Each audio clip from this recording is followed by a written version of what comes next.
The work on the Wakefield Europort will start early next year, ending months of uncertainty about whether the project would ever get off the ground.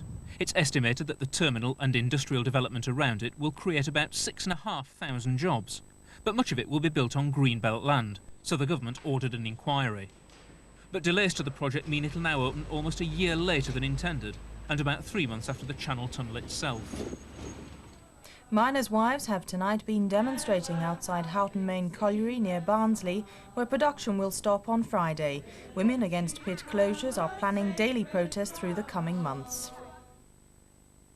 Football now, and tonight's latest score: Sheffield United 0, Liverpool 0.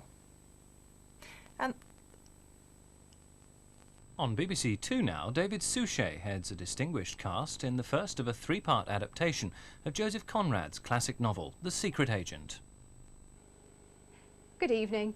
Low pressure sat atop the country at the moment, not one, but two in fact, and several little weather fronts all swirling around the low pressure centre itself.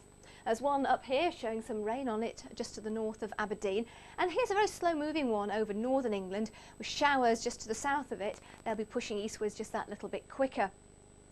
Now, some of that rain is going to be quite heavy, and it's certainly cold enough over the tops of the hills when the heavier rain comes along to turn it to some slushy snow and sleet. Some hail too over the high ground, even further down towards the south. It will be making progress eastwards across the southern parts of the country, but probably dragging its heels over northern England. Meanwhile, over the north and west of Scotland, Northern Ireland and into the west, we'll see clear spells and just a few showers.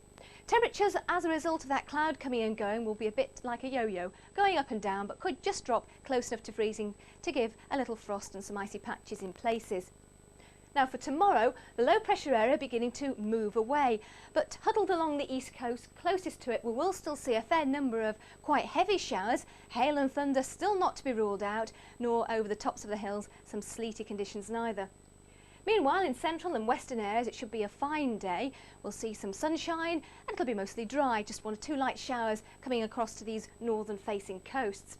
And a change in the afternoon up in the northwest of Scotland. It'll be clouding up there, there'll be some snow for the hills, and then it turning back towards rain. Temperatures in the north, 7 or 8 degrees, perhaps as high as 10 in parts of the southwest.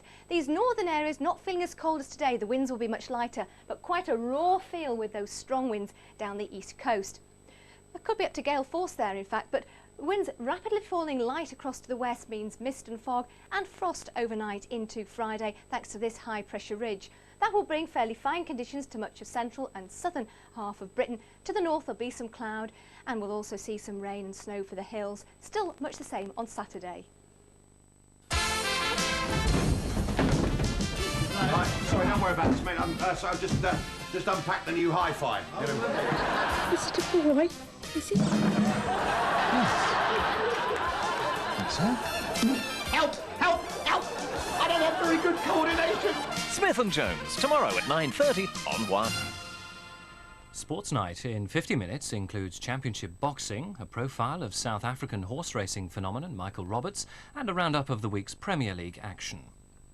Before that, on BBC1, we catch up with Michael Palin on the second stage of his journey from pole to pole.